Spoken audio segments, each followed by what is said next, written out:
आज से 20 साल पहले हम उड़ीसा को उसके गरीबी के लिए जानते थे, जहां लोगों के पास खाने को अनाज नहीं थे, बीमार पड़ जाए तो दवाइयों के लिए पैसे भी नहीं थे, सरकारी हॉस्पिटल भी बेकार थे। यहाँ तक कि उड़ीसा इतना गरीब राज्य बन चुका था कि गवर्नमेंट जॉब्स के लिए भी उसे कर्ज लेना पड़ता था। 1999 में यहाँ 47% जनता गरीबी रेखा से नीचे थी। लेकिन आज उड़ीसा जाना जाता है अच्छे टूरिज्म के लिए, तेजी से बढ़ते विकास के लिए। जहाँ हॉकी प्लेयर्स के पास प्रैक्टिस के लिए टर्फ नहीं थे, वहीं उड़ीसा में दुनिया का सबसे हाईएस्ट कैपेसिटी वाला हॉकी स्टेडियम है। जहां साइक्लोन ने लोगों का जीना मुश्किल कर रखा था, आज वो उड़ीसा साइक्लोन को मात दे रही है।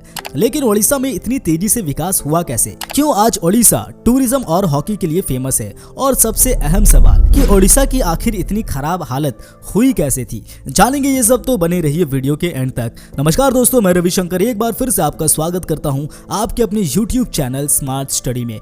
सबसे पहले जानते हैं कि उड़ीसा इतना गरीब राज्य कैसे बन गया। वैसे तो पूरे देश में ही मुगल और अंग्रेज दोनों ने ही कब्जा जमाया था, लेकिन उड़ीसा की गरीबी का सबसे पहले अंग्रेजों की ही देन है। वो उड़ीसा में अनाज भारी मात्रा में एक्सपोर्ट करते थे। अनाज का उपज कम होने के बावजूद भी 1864 से 65 तक धान का एक्सपोर्ट 500 गुना बढ़ा दिया गया था। वहां के जमींदार ने भी चावल को बेचने से मना कर दिया था, जिससे वहां अनाज की भारी मात्रा में कमी हो गई और भूखमरी की नौबत आ गई। मानो वहां अकाल सा पड़ गया। इससे उड़ीसा की 27% पॉपुलेशन भूख से मर गई। लोगों में बीमारी भी बहुत बढ़ गई थी और सही तरीके से उनका इलाज भी नहीं मिल पा रहा था। अब जहां भूख, गरीबी और बीमारी हो, वहां लोग बच्चों के एजुकेशन के बारे में तो सोचेंगे भी नहीं, जिससे इलिटरेसी रेट भी बढ़ती चली गई। हालत ये थी कि 1985 में फानस पुंजी नाम की एक महिला ने 40 रुपए के अनाज के लिए अपने 14 साल की ननंद को बेच दिया था, ताकि वो अपने बच्चों को खिला सके। पर ये कोई पहला और आखिरी केस नहीं था। थोड़े से अनाज के लिए अपने बच्चे तक को बेचने की कई खबर उड़ीसा से आई थी। एमएलए कपिल नारायण ने इन हालातों को देखकर कहा था कि इस इलाके में आपको चने से सस्ते बच्चे मिल जाएंगे। भारत के आजाद होने के बाद भी ये प्रॉब्लम इतनी जल्दी सॉल्व नहीं हुई। इसके बाद भी सिचुएशन जस का तस था। इन सब के अलावा नेचुरल डिजास्टर ने भी उड़ीसा को बहुत परेशान किया। 29 अक्टूबर 1999 को 250 किलोमीटर पर आवर की स्पीड से हवा के साथ साइक्लोन आया। ये साइक्लोन इतना बड़ा था कि 10,000 लोगों ने एक झटके में अपनी जान गंवा दी। ये 10,000 जानें सिर्फ इसलिए नहीं गई कि साइक्लोन आया था, बल्कि इसलिए भी गई क्योंकि साइक्लोन को लेकर सरकार की कोई तैयारी नहीं थी। इस वजह से सिचुएशन और ज्यादा बिगड़ गई। साइक्लोन ने लोगों के घर के साथ साथ उनकी रोजी रोटी भी छीन लिया। लेकिन किसी की बदनसीबी हमेशा के लिए नहीं रहती। हालात सुधरते भी हैं और उड़ीसा में भी हालात सुधरी। अपने कर्ज को कम करने के लिए सबसे पहले उड़ीसा सरकार ने 1999 में इलेक्ट्रिसिटी को प्राइवेटाइज किया, जिससे इलेक्ट्रिसिटी पर बढ़ रही कर्ज कम हो गया। इनफैक्ट इसकी वजह से उड़ीसा पूरे देश में अपने कर्ज कम करने में नंबर 1 पर आ गया। उड़ीसा सरकार को अपने एम्प्लॉय की सैलरी पे करने के लिए भी कर्ज लेना पड़ता था। अब जहां एम्प्लॉय को सैलरी पे करने के लिए कर्ज लेना पड़े, वो राज्य भला रोड और हॉस्पिटल बनाने के बारे में कैसे सोच सकता है? सैलरी में कर्ज की सिचुएशन और ना बढ़े, इसके लिए कई पद को हटा दिया गया और बहुत सारी खाली वैकेंसीज को भरा ही नहीं गया। करीब 45,000 वैकेंट पोस्ट को हटा दिया गया। उड़ीसा की रेवेन्यू इतना कम था कि सरकारी सैलरी उड़ीसा इनकम की 98% थी। अपने रेवेन्यू को बढ़ाने के लिए उड़ीसा ने और कई सारे टैक्स लगाए, जैसे एंट्री टैक्स, प्रोफेशनल टैक्स और फॉरेस्ट डेवलपमेंट टैक्स। इसके अलावा सरकार ने मिनरल वेल्थ यूज किया ताकि वहां के इंडस्ट्री के रेवेन्यू को बढ़ाया जाए। उड़ीसा में गरीबी हटाने के लिए नवीन पटनायक ने कई वेलफेयर स्कीम भी चलाए। इससे उड़ीसा को बहुत ज्यादा फायदा मिला। इसके तहत 2001 में इन्होंने मिशन शक्ति प्रोग्राम लॉन्च किया, जिसमें करीब 6 लाख से ज्यादा महिलाओं की ग्रुप बनाई गई और इसमें 70 लाख से ज्यादा वुमेन मेंबर है। इस मिशन शक्ति का मिशन था महिलाओं को खुद का बिजनेस स्टार्ट करते हुए उन्हें सक्षम बनाना, जिसके लिए उन्हें फाइनेंशियली और टेक्निकली सपोर्ट दिया गया। सीएम नवीन पटनायक के इस प्रोग्राम से वहां के महिलाओं के लाइफ में काफी बदलाव आया। उड़ीसा के कोरापुट जिले में एक रिसर्च किया गया और इसमें पता चला कि इस प्रोग्राम में महिलाओं की एवरेज मंथली इनकम 13,000 से 17,000 तक बढ़ गई। इसके अलावा नवीन पटनायक की सरकार ने उड़ीसा में गरीबों के बीच अनाज भी बांटा।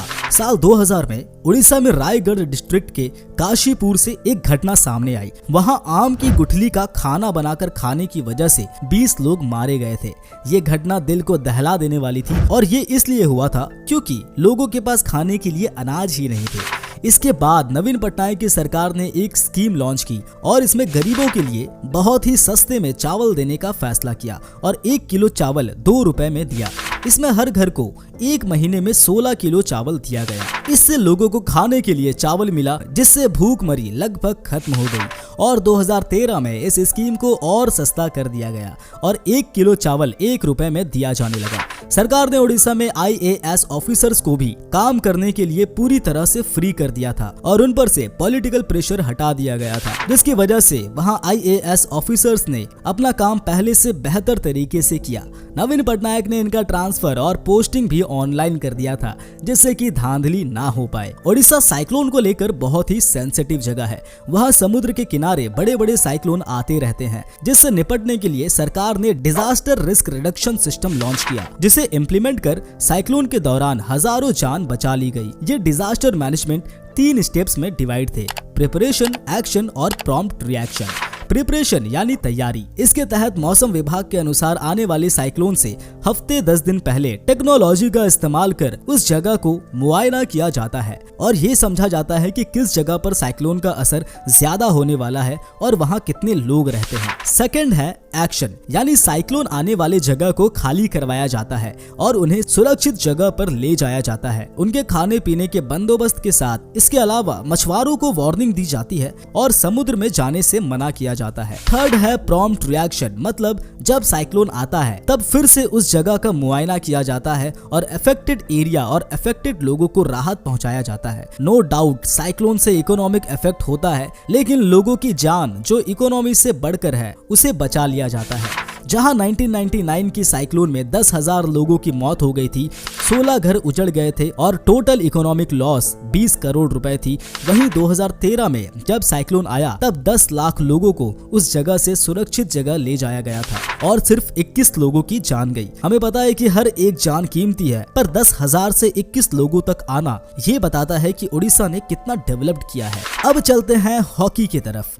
पहले हॉकी ग्रास पर खेला जाता था, लेकिन फिर इंग्लैंड ने हॉकी को टर्फ पर खेलना कंपलसरी कर दिया और तब इंडिया ने इसके विरोध में कुछ भी नहीं कहा था और भारत में हॉकी प्लेयर्स के लिए टर्फ की व्यवस्था नहीं थी। Indian hockey team practice grass पर करती थी और फाइनल परफॉर्मेंस टर्फ पर देना होता था, जिससे अच्छा खेलने के बावजूद भी वो पीछे होते गए। लेकिन अब हालात बहुत ही बदल गए हैं। ओडिशा ने हॉकी को एज अ स्पोर्ट अडॉप्ट किया है।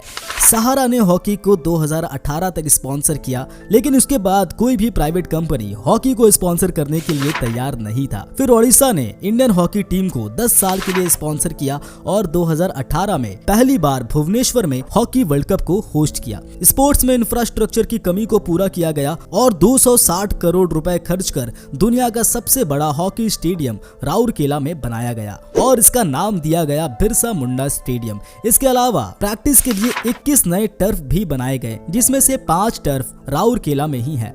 इसके अलावा टाटा के साथ कोलैबोरेट होकर hockey high performance centre Bhubaneswar में बनाया गया। इसमें हॉकी के अलावा स्विमिंग, फुटबॉल, टेनिस, बैडमिंटन भी खेले जाते हैं। इन सब का फायदा भारत के खिलाड़ियों को हुआ और रेपुटेशन हमारे देश की बढ़ी। जब टोक्यो ओलंपिक 2020 में 41 इयर्स के बाद हॉकी प्लेयर्स ने मेडल जीता, ये सब नहीं हो पाता अगर हमारे खिलाड़ियों ने मेहनत नहीं किया होता, लेकिन उनके मेहनत को सफल बनाने के लिए ये सारी सुविधाएं दी जानी जरूरी थी। तो कुछ इस तरह हुआ ओडिशा का कायाकल्प। अपने गरीबी और भूखमरी वाले हालात से निकलकर आज ओडिशा देश का नंबर 1 राज्य बनने के लिए आगे चल पड़ा है। दोस्तों, अगर आप ओडिशा से बिलोंग करते हैं तो आप ओडिशा के किस शहर के रहने वाले हैं, ये हमें कमेंट्स में जरूर बताइएगा। और वीडियो इन्फॉर्मेटिव लगा तो इसे लाइक करें, चैनल को सब्सक्राइब करें और अपने दोस्तों के साथ जरूर शेयर करें। आज के लिए इतना ही, मिलते हैं स्मार्ट स्टडी के अगले वीडियो में। तब तक के लिए नमस्कार।